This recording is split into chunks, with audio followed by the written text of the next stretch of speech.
right, Gordon. It's up to you. I don't want to see any goats around here after the game. You got it? Now, you missed this shot. You're not just letting me down, you're letting your whole team down, too. He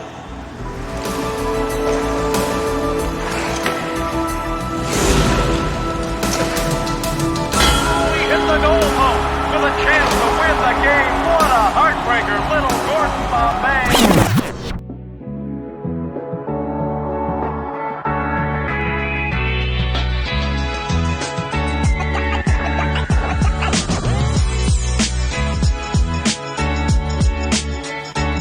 Welcome back. It is your DJs that like to spin it, mix it, throw it back, and dissect it. And we got another special movie review dissect for you. Joining me today is another, once again, special guest host, my main man back in the booth, Mr. J-Way, Jason Malabuyoc. What is up, man? Always good to be back. Made it out here to beautiful Hermosa Beach and just ready to break it down. Yes, and Jason had to come in today because I told him if you miss this podcast, you're not only letting me down, you're letting the whole team down.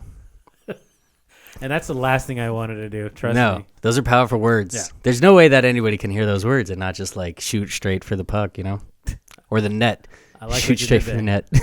I want to know, where does that rank on the all-time Mount Rushmore of inspirational speeches, would you think? It's up there. I mean, you know, the first time I watched... By the way, do they know what we're even talking about right now? That's right. We should actually... you know what? I'm going to play a little soundbite beforehand, and there will be a title at the name of the episode, but let's go ahead and, for full circle's sake, let's bring it up. The episode today is about the legendary 1992 film, The Mighty Ducks. Quack, quack, quack, quack, quack, quack. Go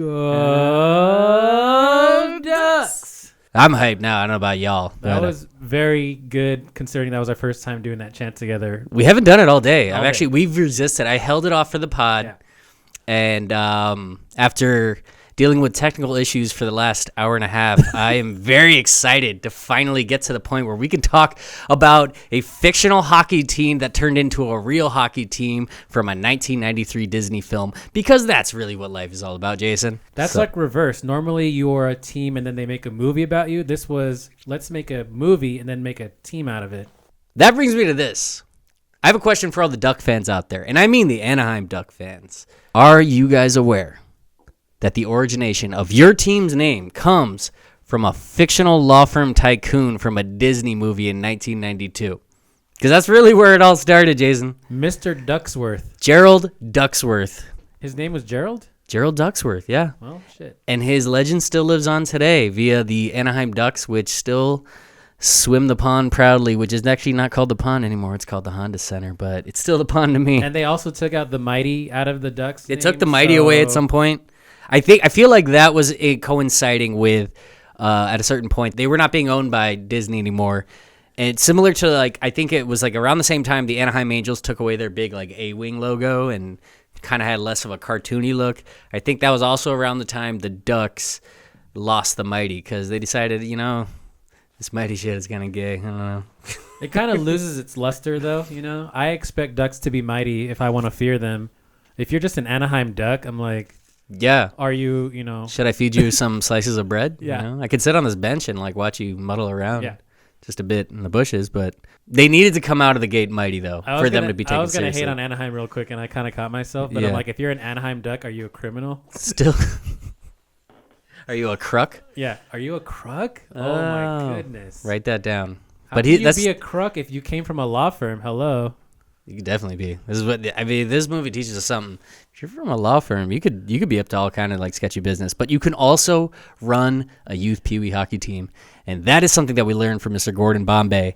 I have a timeline here for you because I was curious about how this movie, in coinciding with the team, came to be.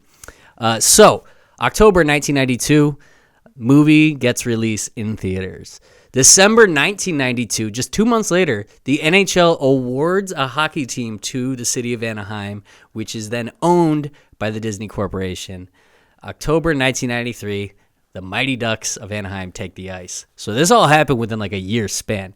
This movie comes out before they're even like sure how successful it is in theaters. They're already naming a team the Ducks just 2 months later.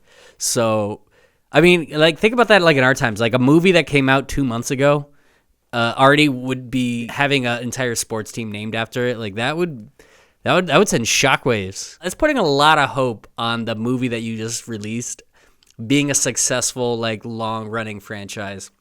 Unfortunately for Anaheim and all of their fan base, they hit a home run with this one because this is a hockey movie that I don't think me and you are even, like, really big hockey fans, right? I used to be. I played a lot of roller hockey like a lot of kids did in our age. We played roller hockey, crushed a can, used that as a puck. Oh, fuck yeah, dude. Hockey stick the shit out of it. I kind of took a break, you know? Yeah. I grew up. I don't know. Yeah. I've never hockey has always been sort of hard fourth or fifth on the list of my favorite sports. I get into it when the Kings make a run to the Cup. And out here in Hermosa, the South Bay loves the Kings more than any other team. So it gets exciting. But other than that, yeah, you know what? I can't really be asked to watch like regular season hockey. Playoff hockey gets a little bit more exciting. I kind of like it when the games go into like mad extra overtimes. That's always fun. But in person, going to an hockey game, totally different from watching on TV. But I can't name any players right now. I don't know about you. I used to be able to. Anze Kopitar, my favorite Los Angeles King. I think he's still playing. That's what's up. And I think Mike Modano is still playing. Right? What about Basil McRae? Basil McRae, Mike Modano, and Basil McRae coming off the bench. Coming off the bench in the middle of the movie, dropping in to check on Gordon Bombay. You know, meet the whole squad. I think Basil McRae calls him a farmer. He says, I heard you were a farmer with his like Canadian accent. So Canadian. Yeah. And so Canadian right there. Hey, Gordo. Like, yeah. Hey, Gordo. Gordon Bombay, right? You remember me? Sure, from Pee-wee's. This guy used to rule in Pee-wee's. Oh, yeah? I heard you're a farmer. Actually, I became a lawyer. I'm coaching Pee Wee now, and this is my team, the Ducks. Ducks, this is Basil McRae and Mike Modano. We didn't know. All right. To be fair, Gordon, like, he handles it gracefully. He's like, actually, I'm a lawyer. I don't know. Is that like some shit talk where you throwing at my? I don't. I don't know. I didn't get what you were going for right there. But no, I'm actually a lawyer, and this is my team. Yeah. They'd love to meet the Minnesota North Stars, as they were known at the time. Then turned into the Dallas Stars. A lot of moving parts. So. As our movie coverage goes, I would like to just kind of do sort of a little bit of a rundown. Got a couple main notes. Let's pick it right back up with this. You missed the shot. You're not just letting me down. You're letting the whole team down. Start of this movie is like honestly really awesome. The way it's shot, the cinematic like view of it, the way it's kind of got that like sort of, you know, filter over it that you can tell you're looking at something from back in the day. The music, I have come to a point now when I just love when movies like get me right in, like give me a scene right away that I can get invested in. We know we're watching a past moment that is young Emilio Estevez, and you know, we see this traumatic moment that just ends up not only defining his entire adult life, but apparently the entire town in this random city in Minnesota. They came in pretty hot. I just want to say during the credits, you're still reading who's producing the movie, who's the key grip or whatever. I'm not familiar with those terms. And then, like you said, all of a sudden, little dusky, little misty. Little dusky, and little Gordon looks like a 4-year-old, not confident boy about to take the biggest shot of his life. And then the goalie is about in his mid-20s with the skeleton mask to make it even more intimidating. Fuck yeah, 70s hockey. You know what? Dude. If I grew up in the 70s, I almost like feel like I would have been more of a hockey fan just because it looked so much more gritty. Everybody's had those like hardcore masks the goalies did. Nobody wore helmets. There's something about like 70s hockey that it's just even more all the more badass. So but yeah, what a classic throwback scene that is. Great way to start the movie. You get Coach Riley with the most inspirational words of all time. You're not just letting me down. You're letting the whole team down. So here's my Mount Rushmore of inspirational. I think it's Al Pacino in Any Given Sunday. Great speech. Right. Denzel, Remember the Titans. Billy Bob in Friday Night Lights. And Coach Riley, letting you know. He's not sugarcoating it, you know? Yeah, no pressure, but if you miss this shot, everyone's going to fucking hate you, including myself. You're going to let your your parents down, all the kids at the pond that you play with, you know, the milk guy. Everyone's gonna fucking hate you. Milkman will hate you. Yeah, How far we've come as a society to where that was the inspiration that you would get in 1973. You know what? And it hardened young Emilio, a.k.a. Gordon Bombay, to become the hardcore winningest lawyer in the state of Minnesota that Just he became. win. You know, can we not thank maybe Coach Riley for turning him into the winner that he is? You know, he had that hardcore taste of defeat, and Riley let him know. He looks at him and he shakes his head. He's like, "You let me down, kid. You're never going to be friends with me in 20 years when we maybe meet back up at this hockey rink." And then he's like, "You know what? I never want to lose again." Becomes a badass lawyer. We immediately jump back into the future, into now. And Gordon is just crushing it. The way he is playing that courtroom like a damn viola. I actually love the move where he goes over to his client and he's like, "Hey, I'm not saying anything, but just pretend like I'm talking to you and just nod your head." The judge hates it when I I make him wait, and he's like calling him over. I love that strategy. Great strat from Gordon right there. And then I don't even remember what exactly he says, but he literally brings up one thing from the past, and the judge folds like a lawn chair. Because like, wasn't that you, Judge? That was your ruling, and he's like, overruled to your objection to the other guy. He doesn't just say overruled. He literally gets immediate panic in his eyes, and he does that like Disney kind of like step over guy thing that get the character that gets stomped on. He's like, overruled. Your Honor, the applicability of societal intent vis-a-vis individual action is well established. I'm citing Minneapolis v. Higgins, in which the appellate court overruled a judge who disallowed similar testimony. Now, if I'm not mistaken, that was you. Wasn't it, Judge Weathers? I stand corrected, Counselor. Objection overruled. Gordon walks out with another victory. Hops in his hot rod. A little Corvette. Like, yeah. And my question then becomes, so now next thing you know, he is just cruising, just bottle romping. It just takes a quick turn for like a kid's movie. Yeah. And we're like, we want to root for the guy. We're like, bro. I think arguably we're not even sure if we want to root for Gordon, because he kind of comes off and as this hotshot like lawyer that is all about winning. He'll do anything. He literally says right at the beginning, he's like, "Oh, you have no idea how low I'll be willing to sink or whatever," or how something like that. So we're not sure if we actually want to root for him. Like usually movies don't want you to like root for lawyers. I've noticed, they're kind of like the bad guys. Mm-hmm. So he's totally playing that hotshot lawyer thing. Next thing you know, he's just cruising in his missile, just swigging Heineken's glass bottles. Not even like, hey, let me get some cans. Not even like, I mean, just like pour a little rum in this can of Coca-Cola. No, he's just swinging it. Swerving in the snow, dude. But my question is, did the officer pull him over because he was swerving and bottle romping it in the driver's seat? Or was it just because he saw his driver's license said, "Just win"? A combination of the two. You got to get that guy. If you're an officer and you see a "just win" kind of even go an ounce over the speed limit, you're pulling that guy over for sure. You're like, hey, guess what? It's time to lose. And then he rolls down the window, and what's playing? And I looked this up for us. That's right. Yeah. We're going to get a little sound clip of this one, a little sound clip for you. Okay. But it's a song called "Hey Man" by the Poor Boys, which, of course, no one's ever heard of. But go ahead and look it up because it's like the most 90s song ever. And he had just gotten in an argument with his boss. Yeah. And the lyrics are like, "Hey, Mr. Quack, get off my back and I'm going to just win and drink." And I don't know. Just see the lyrics. It's fucking fantastic. Dude. Okay, we're going to play it right now.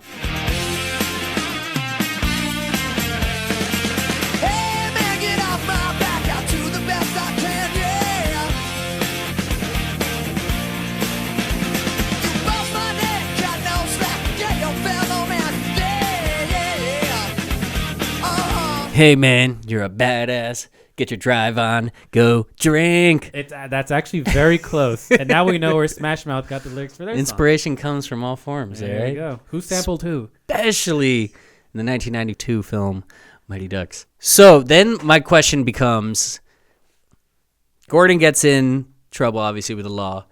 He gets kind of a lenient sentence because he's homies with Mr. Ducksworth. The law firm kind of hooks him up. So my question then becomes, is forcing a known felon who has been known to drive with open containers of alcohol through the snowy streets of Minnesota, is forcing him to be the coach of a Pee Wee hockey team really a just sentence? Is that a serviceable sentence? Unpaid leave, by the way. Unpaid leave. He's getting paid for it. Like while he's what a boss. It's a boss move on his end, and he's like acting pissed off about it. But can we spare a thought for like the parents of these hockey teams? They're like, oh, you're getting a new coach. What's his deal? Yeah, he's being forced to coach us because he was swerving on the snowy streets. Ripping out shots of tequila and just winning it all down the road at 80 miles an hour. So, yeah, that's your coach now. Have fun with him, kids. We're going to leave you alone with him for multiple hours a day. That's him on the ice in his limo. What a great coach. And here he is. He's driving right up on the ice in a limo and stacking kids in his in a vehicle just like he had speeding around the snowy streets, So then we meet the team, and I gotta say, the cast of the team of the Mighty Ducks, kind of a legendary squad, actually. Let's do a quick little cast roll call of like some of the notable members of the team. First of all, we have a young Joshua Jackson, who I was watching this, and I'm like, why do I feel like I know this kid? And I'm like looking at him closer, and I was like, is that Joshua Jackson? Looked it up. Little Charlie, Joshua Jackson, goes on later to be known for his Dawson's Creek fame, and nothing else of note that I recall after that, but he was probably in a bunch of rom-coms and shit. I don't know. Seems like something he was doing in the late 90s. Was he in The Skulls? That was a good movie. The Skulls. Let's go. Bop, bop. I never watched it. Heard good things. I didn't actually. Good movie. Yeah. Good movie. So we had Joshua Jackson, Lil Pete from Pete and Pete. I don't know if you ever watched that on Nickelodeon. Was that Pete Mark? I don't know if he had a... Is that the one that wore the leather jacket so you can see how like much of a troublemaker? No, who was that kid? That kid looks familiar too. I don't know, but I didn't know they made leather jackets that small so you could didn't look know like that... like a young Bruce Springsteen. But it's important that he was wearing it at every scene, just so you know he was the badass one. He's the one with the edge to him. A little edgy. He always had the attitude. Did you ever have any kids in like elementary school who like showed up to school with a leather jacket? Leather jacket, absolutely not. No, me neither.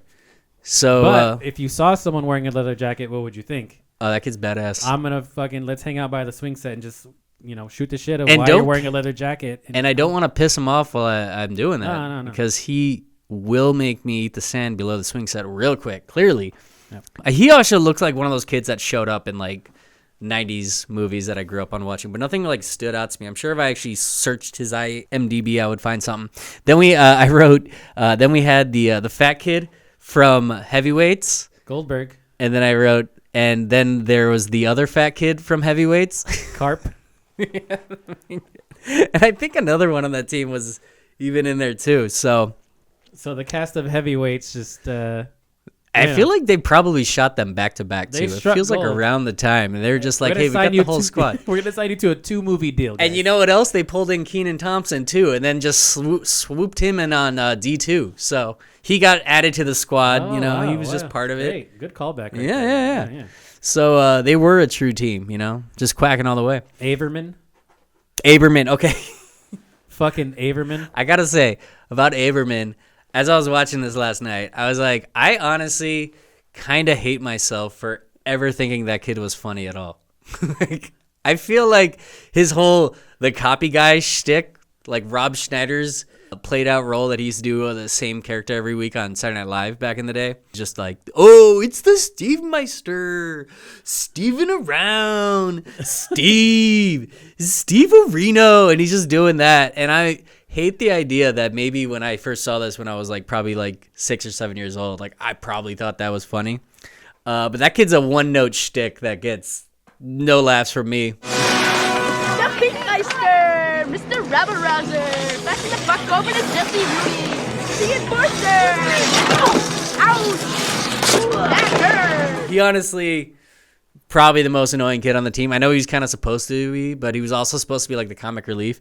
It actually dates this movie, arguably more than anything else, into 1992. So there's a good chance that modern day kids watching it have no idea what act he's doing. Maybe they find it fresh and new and funny. I don't know. I don't want to jump too far ahead because we're talking about the first one. Yeah. But it always bothers me that Averman made Team USA somehow, because what the fuck? You couldn't find one other person better than He was the Abe Meister. The fucking hit it with the hockey stick Meister. They had to keep the comic relief as part of the squad. And he had like that awkward voice. I don't know, dude. Yeah, that kid sucked. Which is why Connie, the one of the girls on the team, calls him a jerk at one time in the movie, and I'm like, hell yeah. This is why we like Connie. You're such a jerk. It was perfect. Wait, Connie was that? I thought the girl's name was Duncan. I thought, right, or something. Connie Moreau. Oh, is this? Are you talking about D2? No, D1 still. Were there multiple girls? So on Connie team? Moreau and Guy Germain. They're the couple where Guy's trying to hook up. Since I guess between two movies that never kissed her, because fast forward again in the second one, he was about to kiss her and he's like, I was this close. Wait, are we talking about the character names or the actor names? No, these are the because you're gonna lose me if you're talking actor names. These are character names. Okay. Connie Moreau, Guy Germain. You're thinking of I don't know. Tammy Duncan, who was the figure skater. Yeah. So She there's gets added later. Are you telling me there's multiple girls on this team? Two. I didn't even realize that. Connie Moreau is the one that kind of looks don't like a young I feel Jennifer like Connelly. a sexist fuck? I just thought there was one. That's what girl. we're here for. We're I gonna just get thought this there was right. one girl on the team. I don't know. Maybe they look the same to me. Anyway, yeah, I thought the girl on the team was the figure skater. She calls him a jerk, and it's fantastic because Averman is a fucking jerk, right? Yeah. No, he just sucks. He sucks. He's not funny. He's clearly not a talented skater or hockey player. He just stands off to the side, does his little Rob Schneider commentary, and nobody was laughing at any point. And Gordon was right to punch him in the back of the head. Did that happen? Did I make that up? I think you just kind of put yourself in his shoes and be like, Imagined if it. I were the coach, It was glorious. I'm gonna literally punch him in the back of the head. I mean, It is okay though because we I'm all the kind of coach. wanted to see a little bit. But yeah, I mean, it was 1992 also, and everybody would have been. I mean, they fucking tied up Goldberg to a net and just firing squatted hockey pucks at him for like 10 minutes straight. And I was thinking about it as I was watching that, like, speaking of the difference between how it was back then and now, like, if there was footage of a hockey coach doing a like tying up their goalie and then just fire squatting like hundreds of pucks like directly at him, and he can't even like use his body parts to block it, arguably ends up in jail. At least, if nothing else, becomes a notable like court case that everybody's talking about and everybody's voicing their opinion on, that he should be put to jail, or if not death, you know. The coach? Yes. Oh. And made all the worse by the fact that then they also just leave him tied up. Yeah. Hey, let's all go grab some ice cream sundaes. So I can just leave him here. Massive oversight on Gordon's part. You guys hungry? Yeah! Tired? Pumped up? Yeah! Good! That was a hell of a practice, guys. Be proud of yourself. Hey guys! Excuse me, guys. You gotta tell me now. Good joke. Very funny. I like it. No joke. Come on, guys. Different time, different age. And speaking of that, one of the other things I took note of is like, there's no way that kids nowadays could ever understand the joy that kids growing up in the 90s felt for getting strangers to touch poop. Like, there was something about getting somebody you didn't know to accidentally, unwillingly touch feces that really riled up the kids of the 90s They went dumpster diving just so they can prank someone to touch poop. That's commitment right there. Did I recall this? Was there a point when like they're watching like a dog like take a shit and they're like, and he did it? Like, do I remember that? They literally said he shoots, he scores or something when a dog takes his shit. And then what And- they don't show is how did you get that shit in the purse? Where did you get the purse from either? Then why are you? No, they dumpster dive for it. They just found a purse in the dumpster? He's like, got one. And I'm like, one, you're in a dumpster. That makes me believe that this is not their first dumpster either. No, not at all. They have spent their afternoon literally diving into heaps of trash. They got a map of hot dumpsters that they can just jump into at any given point. Simply for the 2-second thrill of getting some guy they don't know to maybe touch his index finger on just a little bit of shit. Just a tiny bit. And that was the highlight of their day. And that was it. Yeah. And you know what? It was all worth it. They earned that joy. The joy comes to the Gen Z kids way too easily these days, man. Like, they had to work for that. It was such a minor piece of their day, but they're all going to remember that for the rest of their life. Can I just say one thing about the team, though? We talked about how he meets the team, and one of the things that bothered me the most about that is the whole team is a bunch of fucking shitheads, right? They're all fucking being smart asses, and the second he shows any kind of attitude, they're like, "Oh, you can't say that. We're kids," and I'm like, bro, he's gonna match your energy. Like, fuck you, little shits. He's busy. He's gonna have some coffee in the limo, and he's got to win cases, and you guys don't mean anything to him. Yeah, and then they play victim. I don't like that. I don't know what that says. What kind of coach I would be. I don't know.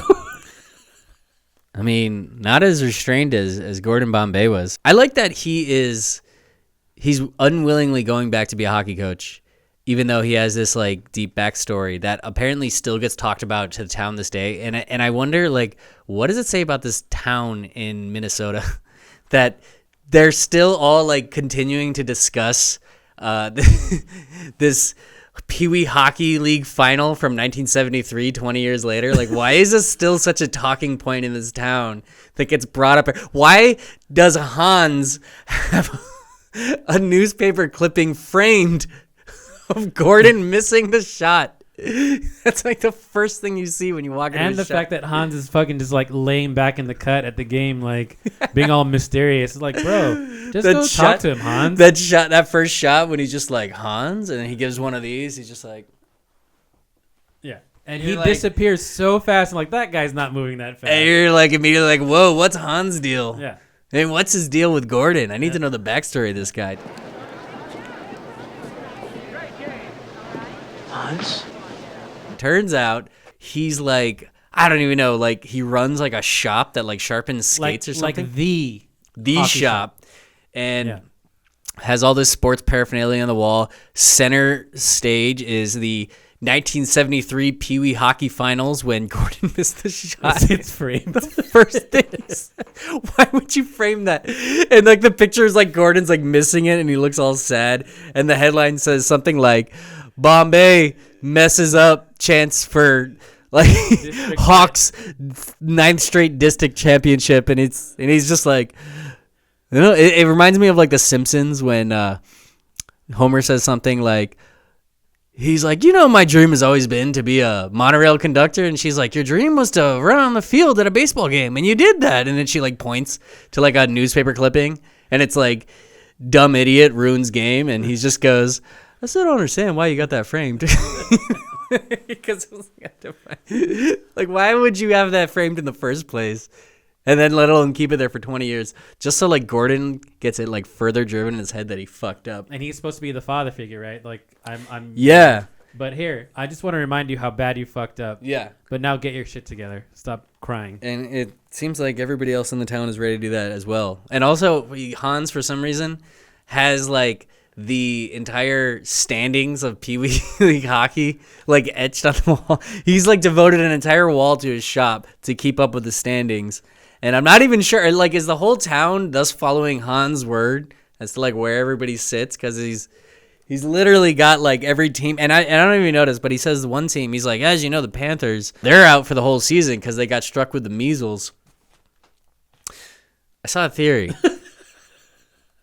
Are we sure that Gordon didn't come in with the winning mentality he has? Literally puts fucking just win on his license plate. Did he enter this league and it was just immediately figure out a way to infect the Panthers with measles? Because as he says it, if you look at Gordon, he just kind of gives like a little like, I heard something about that. That might have been me. Oh yeah, they did to me. What? Oh my what? God. Measles? That's terrible. I thought they extracted that in Nam. So we just need one win, right? So we need one more win All to right. beat the Cardinals. Yeah, we can do that. The Ducks have a shot at the playoffs? Sure. Everyone but the last two teams are in. Remember? The Panthers got the measles and they forfeited the season. So you beat the Huskies and you make the playoffs. I don't know. It feels like Hans might be keeping track. I would say more intense than anybody else, but they do also have a headline clipping at one point that say of the town newspaper that just states Ducks and Cardinals tie. It's just like, So can I just say real quick, and I appreciate you having me on this podcast. It's always a good time to be here. Of course. And we take notes, and we laugh because we use the word fucking a lot. I just want to say one quick note that I had on here. It just says Fuckin Hans. Wait, because there's just so much. You just say that, and if you know the movie, you're like, yeah, he's the fucking guy that's just behind the scenes. And it's Fuckin Hans, man. I don't know what to tell you. I had a note that was exactly just that. It was just fucking. Well, I took my notes with my notepad, so I wrote it in that one. So I might have reworded it differently once I transferred it to the computer. But one of my notes was just fucking Mike Modano or something like that. It was something like that. Man, the fucking is always a good thing. The fucking. That's me and Jay-Way's thing. It's so great. We've been doing it for years. Fucking. Fucking Mr. Ducksworth. I got fucking Coach Riley's collar pop. Fucking, I enjoyed it thoroughly. I literally have a line that says "fucking Coach Riley." Like, Nice game. I enjoyed it thoroughly. these are the detailed notes because if I see this note and it says "fucking Hans," I'm like, yeah, I'm gonna talk. We know how to go from there. Fucking Coach Riley. I'm thinking, I taught you how to go for the W. Like, it's just shit like that, dude. Like, you already know. Big time Shooter McGavin vibes with the collar pop. Beautiful collar pop. And he does it like when they're playing in the championship game too. He looks over at them as they're like up 3-0 and he's like, you know what my favorite line from him is though? Like, they play the Ducks for their first game and they're just fucking romping on him, right? Right. And he's getting mad at his kids for celebrating. He's like, anybody can beat these pansies. Yeah. I'm like, my man right there, dude. He don't give a shit. This is how he's going to coach. That's it. One note I took on that game, I said there are way too many fans cheering on the Hawks' 16th goal. If you look, they score their 16th goal and the whole stands behind them erupt in applause. Like, they're amped for every single one of these goals. And I just got to feel like, if you're in the cheering section of the Hawks, maybe act like you've been there a little bit before when they score goal number 16. Because you have. So hockey is religion in Minnesota. Clearly. And they still talk about Pee Wee hockey games that happened 20 years ago, which, by the way, I love the the row of banners. 20 years straight of, like, Hawks championships. All black. And then there's the one yellow second place banner. I wish they would take that one down. Why did they put it up? Why was that even bannered? Clearly this team is above second place. It almost feels like everybody in this town is doing things just to needle at to needle at Gordon. Oh, 100%. Just to, like, make sure he knows how much he fucked up that one penalty shot. It all makes sense as to why Gordon decided he hates hockey and needed to just win as much as he can where he can. And that's in the courtroom where clearly he's a boss. Which, by the way, that then brings me back to one of the main points of this movie that I think is the key turning moment of the entire movie, that where everything turns on an axis. The Gordon Bombay heel turn. So we meet Gordon. He's got a little edge to him. He's kind of got that win at all costs. He's a hotshot lawyer. He wants to teach Charlie to take a dive, and teach his kids to, like, do whatever it takes to win. If you can cheat a little bit and that helps get points on the scoreboard, you do that. But then he gets softened up, mostly, I think, because of the arrival of Charlie's mom and she's able to soften the hard exterior because he's like, you know what? Actually, I think there could be some pluses here by getting on Charlie's good side. So, and Charlie's just nudging it along the whole way, playing wingman, pimping out his mom. Yeah. Just you want to stay for dinner? Like, what? How many times has he had to ask? I say Charlie's mom does the invite at least once. Back to the heel turn. So he finds some legal loophole in the system that pulls the best player off the Hawks based on, like, some gerrymandering of the districts that states this kid that's played the whole season with his friends and his coach, the Hawks, I'm actually going to swipe that kid over here because I figured out some legal jargon that's going to allow me to do it, right? And so he's forced over to the Ducks. The coach and Adam Banks, the kid that he gets, his dad, they show up to Ducksworth's office, and they have a very reasonable, like, plan to be like, hey, these are his kids. His brothers have always been Hawks. This is in our family. So we've kind of like taken the action to be like, we need to have him actually on the Hawks. I'm sure you can understand. And fucking Gordon is so addicted to winning that not only would he give another team measles, he's going to make sure he gets this kid. He's like, have you seen how sharp he is on the wing? I need that kid on my team. He goes and brings the whole team to, his argument is like, I'm not going to give up on these kids. By the way, in the last scene, we learned all the kids fucking hate Adam They Banks. fucking hate Adam They Banks. don't want any of him on the team. Yeah. They literally storm out one by one and walk past him. They're not interested in having him. Literally, you're the only one on the team that wants him. So, can we psychoanalyze what happens next? Gordon ends up quacking at his boss. Several times. He's done all these legal loopholes to try to pull this kid away from his team and where his family likes to be. They've simply asked, can you actually let him go back? And he puts his job on the line for it. And he's willing to lose his job at a high-shot lawyer firm just to get this kid on the team so he can win some Pee Wee Hockey League. And when that's denied, when his boss tells him, I'm literally going to fire you if you keep pushing this, what's his response? Quack, quack, quack, quack, quack. Quack, quack, quack, quack, quack, Mr. Ducksworth. Gordon, stop quacking. He's like, nah, I'm going to double down. No, I'm going to continue to quack harder, Hey, actually. guess what? Knock, knock. Who's there? Quack, quack, quack. And fucking does the arms and everything. And I'm not going to let those kids down. Gordon, I'm going to make this simple. Are you prepared to lose your job over some kids? Some game? Let me ask you, sir. Are you prepared to fire me over some kids? Some game? Collect your personal belongings, Gordon. Yes, sir, Mr. Ducksworth. Thank you very much, Mr. Ducksworth. Quack, quack, quack, quack, quack, Mr. Ducksworth.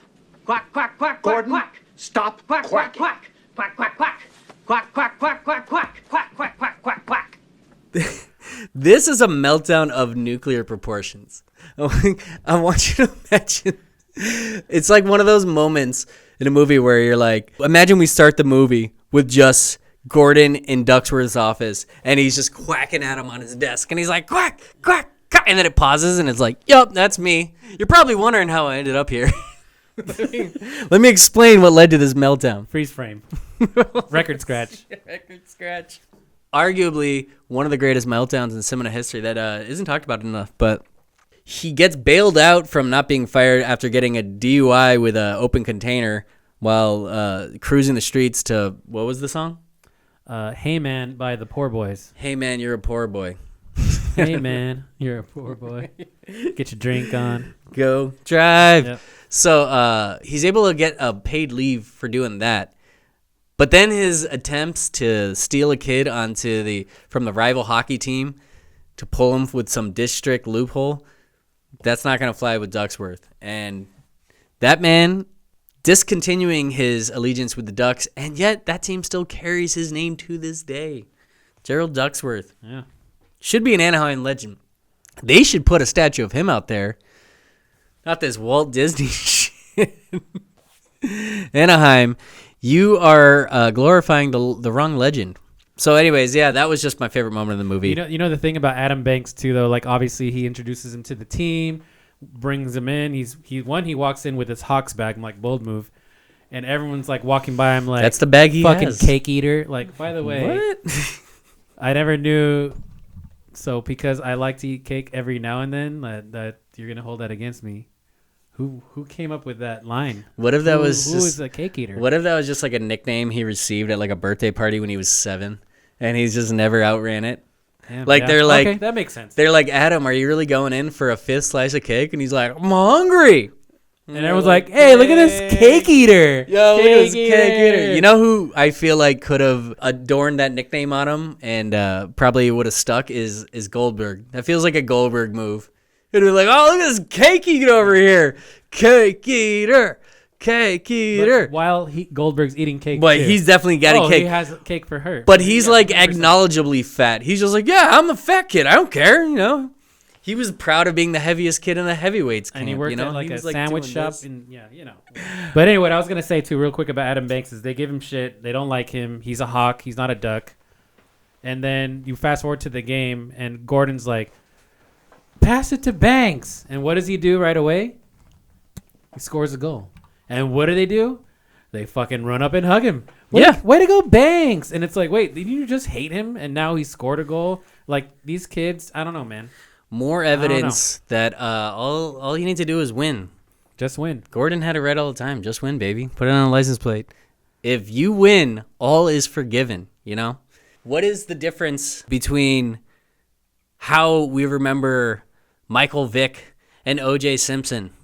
Well, what their crimes did were massively different things, I'm saying, man. But the point is, Michael Vick did winning after his crime, so it gave time to be like, you know what? I'm actually okay with him. O.J. Simpson, he was already done with his football playing career. There's no winning left in that tank, so nobody's going to forgive him for that. Mm-hmm. There was probably another example I could have used that was less harsh, but it was escaping me at the moment. But it'll come to you. It'll come. Can I actually also throw out that, and we're going to take some heat for this because I know you're going to agree with me. But we laughed at the name the Ducks, but I saw what Gordon was doing. That's how he was going to get money for the team. But once you get that $15,000 and everyone's buying all the gear, that logo, the original Ducks logo, is one of the ugliest logos you could ever come up with. The original jersey. So I might get heat for that because Ducks fans will be like, no, man, you don't even know. No. Look at the logo and tell me that thing is fucking stupid. I don't even remember that being their logo because the logo I remember was I remember having some Ducks gear when I was let it be known, like when I was a kid growing up with this movie, like Ducks gear was hot for a minute. You know what I mean? The Duck hockey mask one. The hockey mask one is the one I remember. No, that's what I'm That talking one about. was sick. So that's D2. Yeah, okay. But the original one, like the green... And he's like a duck playing hockey. It looked like Plucky from Tiny Toons. Yeah, it's pretty bad. You know, those kids were right to jeer at the name. You know? Yeah, I mean, I'm gonna wear this jersey, and the duck looks like that. I mean, I don't know.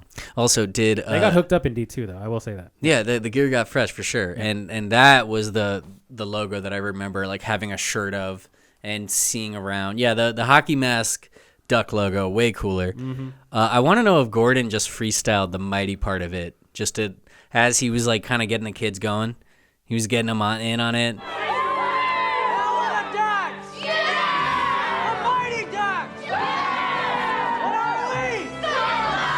Which kid is the first one that goes in? Is it Fulton? Fulton. Yeah, we gotta talk. We gotta talk about Fulton. I don't know how to skate. Did you notice? And this connects to Fulton. How much Little Giants DNA is in this movie? There is so many similarities. I kept noticing it as I was watching this. Like, first of all, the first game they're playing, they don't like have uniforms. They're just kind of like wearing random gear they pulled out of the garage. One kid has like a plastic football helmet. I feel like in the first game of the Little Giants, it was like the same thing. There was like a kid wearing like a chest protector, like a catcher's chest protector. There's just probably a kid with a hockey helmet. Like, it's like a makeshift. It was just makeshift mishmash team of just like whatever you can pull out. Then you had the ringer that they just found, and in Little Giants that was Spike.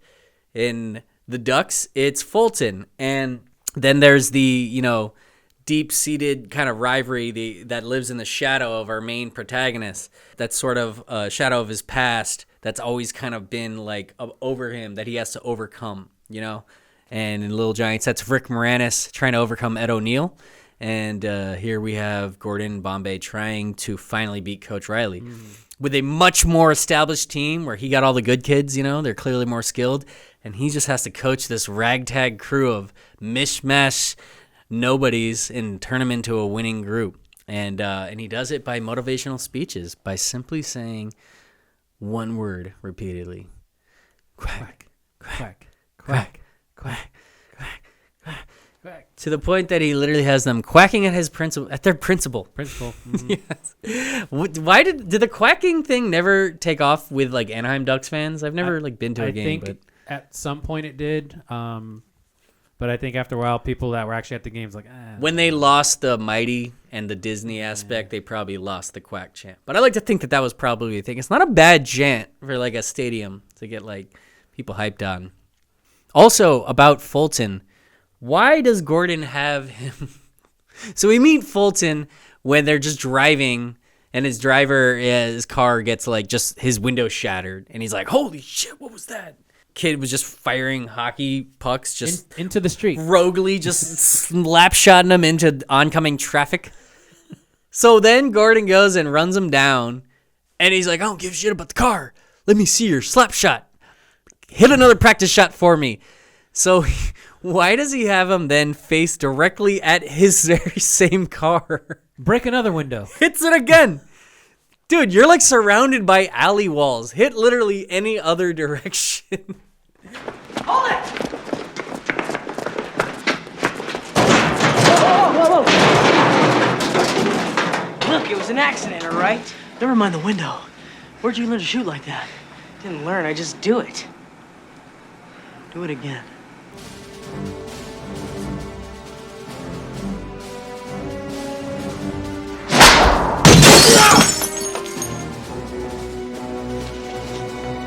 Well, you're great at breaking windows. Gordon's like, fuck it, that's not my car, man. I don't even like that driver. You hear how much when he first got in the driver's car, it actually kind of reminded me of like a precursor of what was to come in the future with chatty Uber drivers. Right? He's like telling him, he's like, "Oh yeah, back in the 70s, I used to drive the Stones, man. It was a party." And he's like, "I didn't ask for any information on your backstory." Man, that was the life. Chicks, parties, amps cranked up to about 8 jillion decibels. Doctor said all that loud music damaged my hearing, but I got no regrets, except for the 80s. How many times have you been in an Uber where the Uber driver decides telling you about how this isn't even his real job? It's just kind of his second thing to make money, because what he really does, and he starts telling you about like some new business idea that he's in on, and I got worms. I got worms. That's what we're gonna call it. Let's get back into where we were. So they grab Fulton. He becomes a slap shot king, and then the Ducks only make the playoffs because of his mad slap shot, and because 5 kids on the other team don't have the stones to just get in front of the puck that is coming directly at him. Even one of those kids willing to take that bullet, Ducks season is over. There's no Hollywood ending for the team, but they all have the misguided decision to hop out of the way, including the goalie.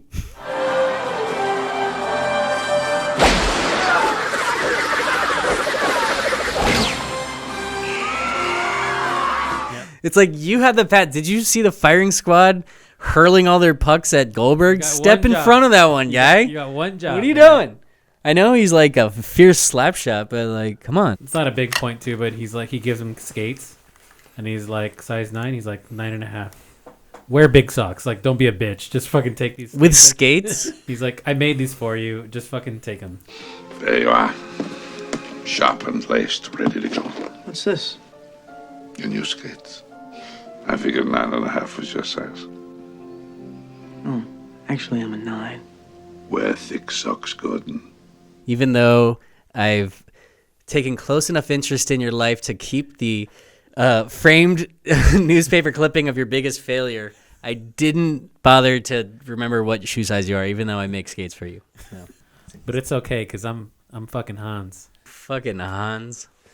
Fucking Coach Riley's collar. Dude, we need to all right. Okay, at the end of this, we're going to give our 6-man award, because I actually haven't even thought about it, but I have a feeling. Yeah, we'll do a little awards real quick. But first, let's go ahead and get to the big game. Every great sports movie needs a good championship game. This one is built up perfectly.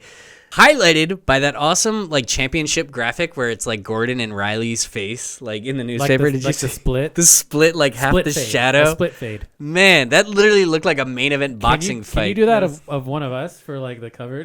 Yes, we should. we should get actually like get the lighting just so. And I want like a split screen of me and your face and Gordon and Riley's. By the way, question about Riley. So you're telling me this guy's just been this king Pee Wee hockey coach for like 20 plus years, just winning championships left and right. Never leveled up from there. Never decided to take on like maybe a high school or a coaching gig. Maybe even shoot your shot at the big leagues. Fuck it. Even Gordon's taking a shot at the big leagues, and he's been away for 20 years of the game. But Riley's just like, no, man. I thoroughly enjoyed that. He's got to go to at least high school level, like Bud, Yeah. like Bud Kilmer. Yeah, go through your Bud Kilmer era, you know? I'm sure the town would glorify you, just like that Varsity Blues town did for Bud. I'll build a statue for you. You can talk about your 2 national titles. Count them up right there. In my time, I have brought this town 20 district titles and 2. I'm sure you know the speech better than I do. No, Let me you hear got it. it. You actually got it. Did I? Yeah, that's pretty good. I haven't seen it in a long time. And count them 2 national titles. That's right. Woo! And then it's like pep rally. Your music. captain, Lance Harbor. Mr. Lance Harbor. Okay, so we're in the championship game now, right? I swear they changed the Coach Riley quote that we heard all throughout the movie at the end. They like flipped it. It was like, you're not only letting me down, you're letting the team down. I feel like going into the last game, they said, you're not only letting the team down, you're letting me down. Now, you missed this shot. You're not just letting me down, you're letting your whole team down, too. All right, it's up to you, Gordon. Now, you missed this shot. You're not just letting your team down, you're letting me down, too. They added a little more sauce to it. Yeah. Something along the lines of, I believe in you. I'm like, whoa. Yeah, but hang on. Since when do you believe in him? Coach Riley never had any belief in Gordon. Only when he thought it could maybe help him win. And then the second that dagger passed, he was like, I'm off that train. Fuck you, Gordon. You ruined my 21st district titles. A lot of DNA of Coach Kilner in Coach Riley. Yep. So as soon as the game starts, I'm just like, okay, there's no way the Ducks are beating the Hawks, though. Like, they're flying around the ice. They're a uniformed, cohesive unit of just far superior athletes. Quicker, stronger. Taller, faster. They go up 3-0, like, immediately. And you know the Ducks are going to win. So you're like, I'm already just not... Like, let's be real. I know where this is going, and the 3-0 score is the most realistic part of the game. It's like, yeah, that would happen. They are just literally skating circles around him. So the Ducks got to get crafty.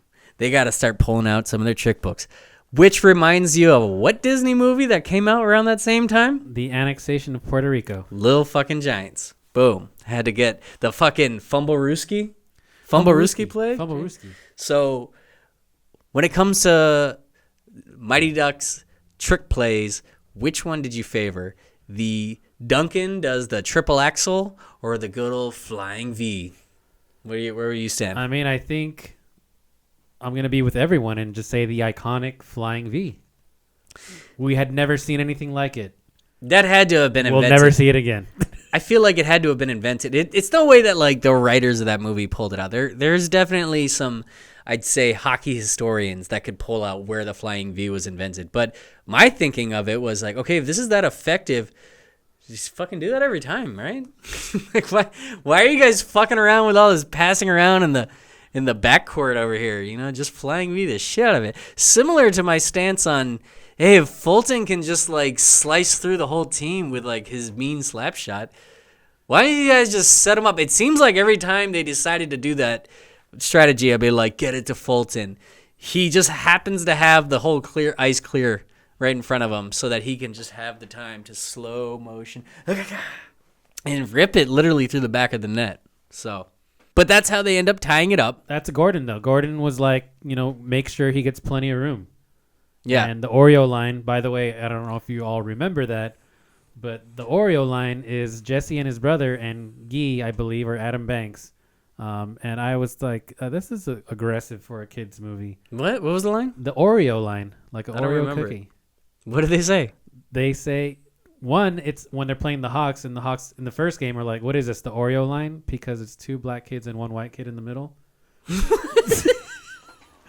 And then Jesse gets upset. No, right. That. Right. You got to get upset at that if you're. Yeah. And then in the big game, the championship, Jesse scores. He's like, yeah, the Oreo line. I'm like, wait a second.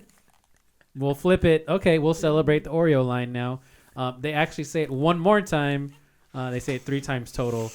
each time I was like, this is really happening right now? What would Hans think? That's what I always come back to. I want every discussion to end with what would Hans think.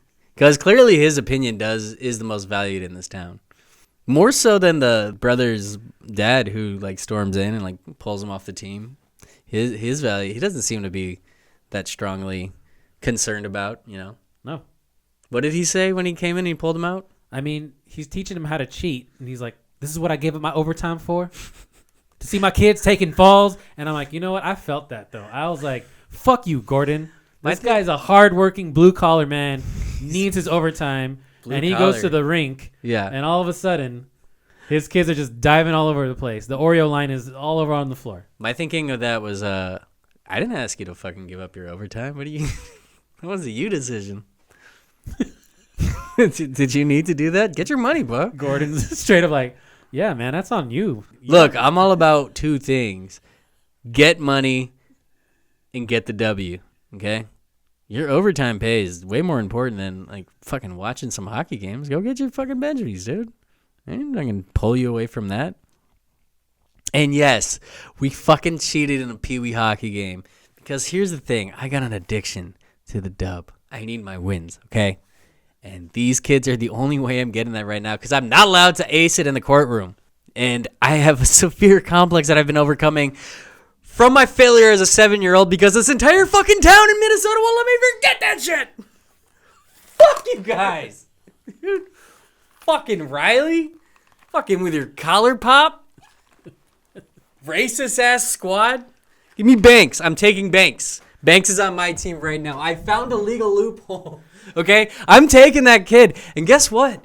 Banks ended up getting him 1 goal and then he got taken out. He did fuck all to help him. After all that trouble that they did to get Banks on the squad, he literally scored 1 goal and then he got taken out. And then had the dramatic takeout. Like, did they stretcher him out? Totally stretchered him out. And then his dad runs onto the ice wearing a Hawks jacket and, by the way, a little Hawks pin. Yeah. I'm like, damn, bro. My son would rather not play. Hawks for life, play bro. For you. I'm like, Dad, chill. Yo, I want to play. The Minneapolis Pee Wee hockey program does not fuck around. When you bleed Hawks, you bleed Hawks for life. You get Hawks merch, Ducks merch. They had merch. Yeah. People had merch. Okay. That brings us to the climax of the movie. Fucking Hawks, dude. You guys are supposed to be more disciplined than this. They fouled Charlie with literally like a fraction of a second on the clock. I'm surprised that we didn't see a Kilner-style chew-out from Coach Riley over there because, like, that really just fucked your team up. Now the Ducks are in position to have a game-winning penalty shot to win the whole shebang. And I thought it was charming that Gordon pretended like he cared about the team's opinion or who should take the final shot. He goes over to the bench, and he's like, all right, we got the opportunity to win it right here. Who's taking it? And they're all like, oh, they all point to like Fulton or somebody. They point to somebody. Maybe Guy. I don't know. Yeah, and he's just like, well, now what about Charlie? And they're all like, fucking Charlie? Charlie, what they call him? Charlie Spazway. Spazway? Very creative name. Dude, I don't know if you caught this, Coach, but he kind of sucks.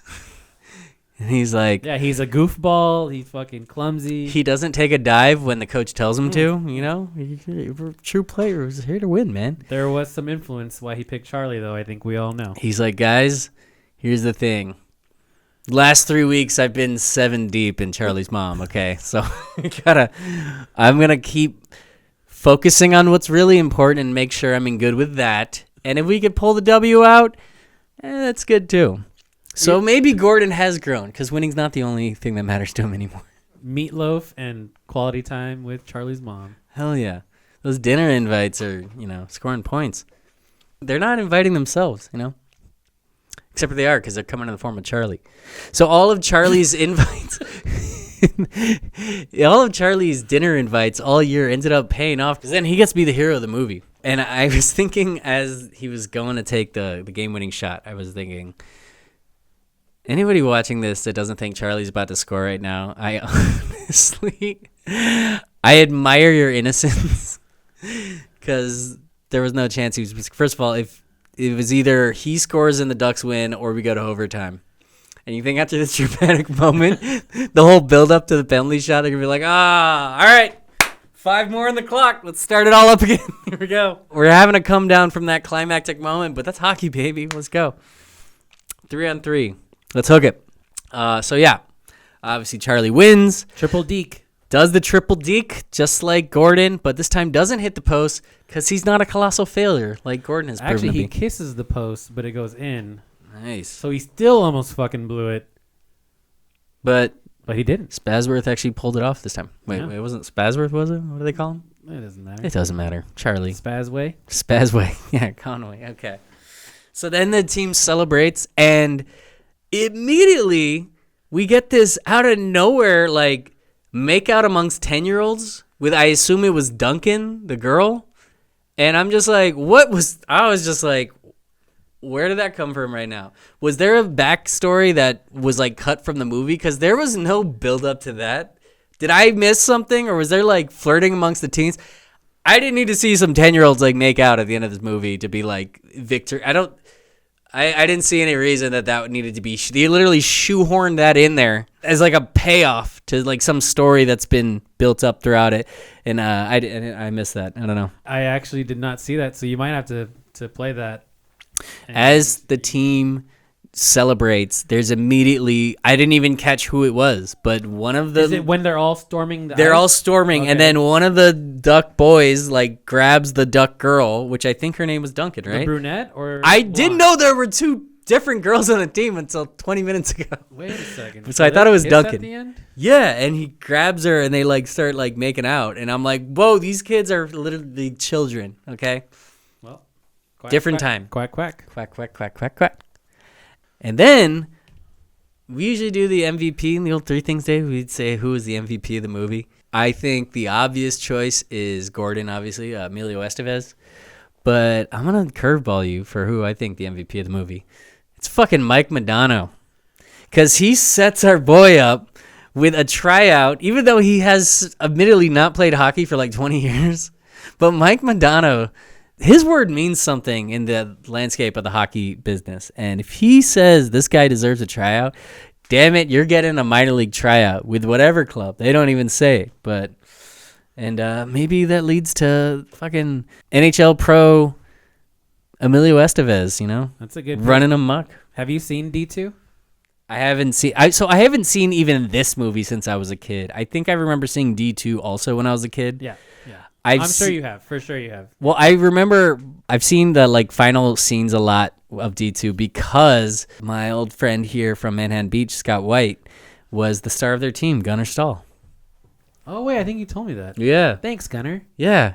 And he's like, come on, let's go shake their hands. So you lost it for yourself. Yes, you lost it for yourself. Yeah, we used to always say that to him. It was commonly quoted. So he was the lead singer of the house band at the bar I worked at over here in Manhattan Beach for many years. So what was the name of that band? Crucial Taunt? It was actually the Scott White Band. Yeah. So I spent a lot of time around him, and he actually had band shirts made up that had the stall on the back. So he played into it. That's pretty dope. Yeah. So I saw those parts of it, but I don't recall watching the whole movie in a long time. So... yeah, go ahead. But you'll say, I was just saying because you thought Mike Modano was an MVP, and he definitely was. Because he he got him that second shot. Dude, Mike Modano was around like my entire life. It's like him and Jaromir Jagr have like both been like active NHL players for like pretty much the entirety of my existence.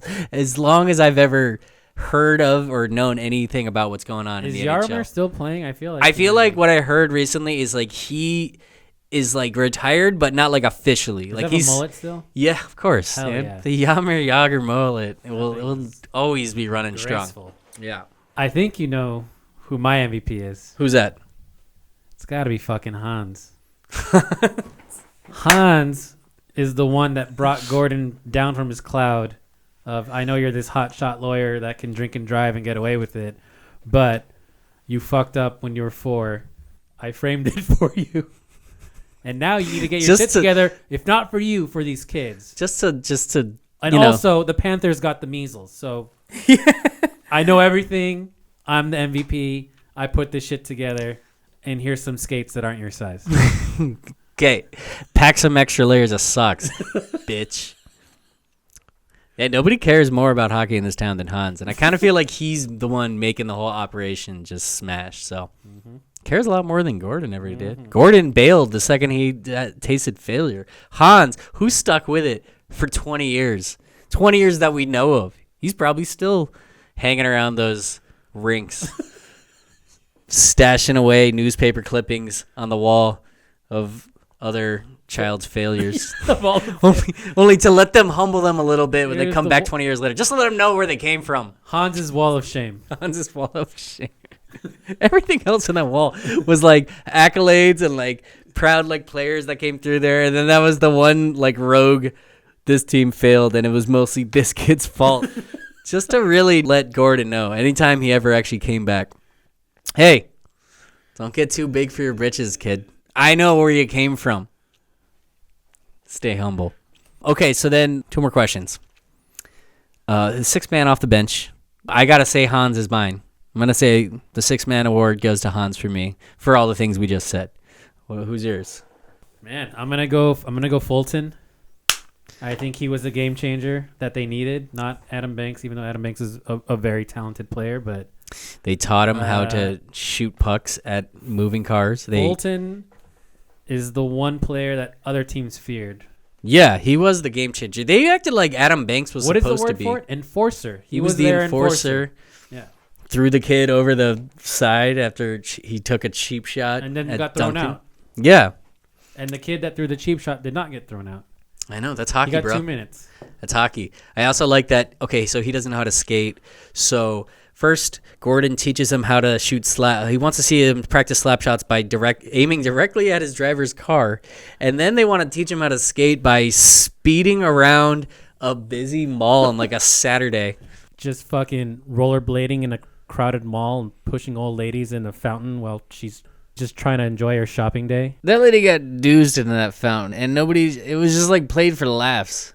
Someone think about Harriet's day over here. She's getting presents all wet. She has to get home from the mall, which is supposed to be her nice Saturday out, sopping wet in her best weekend getup. I put that on I put that on Gordon. It's Gordon's fault. Also a little bit of Fulton's fault for not knowing how to fucking skate. Very true.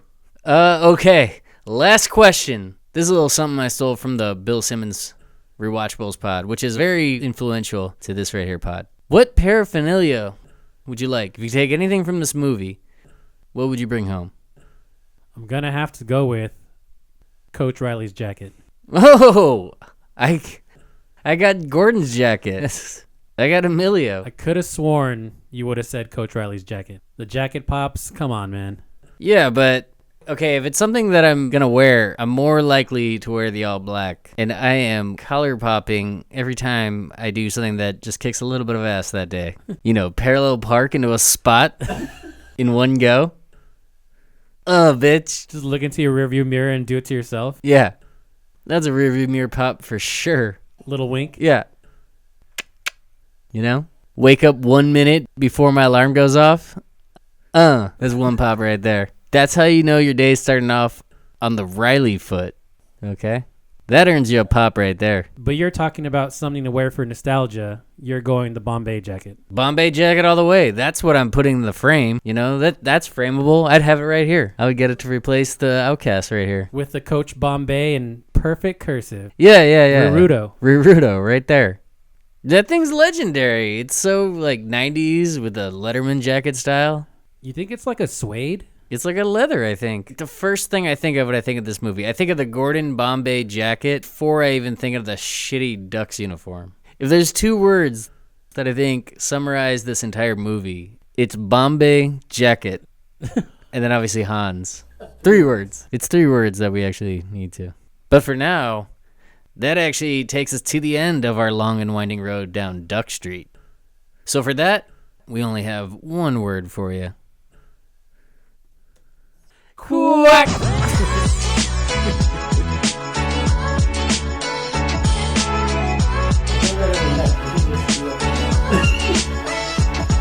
Quack, quack, quack, quack. Gordon, stop quacking.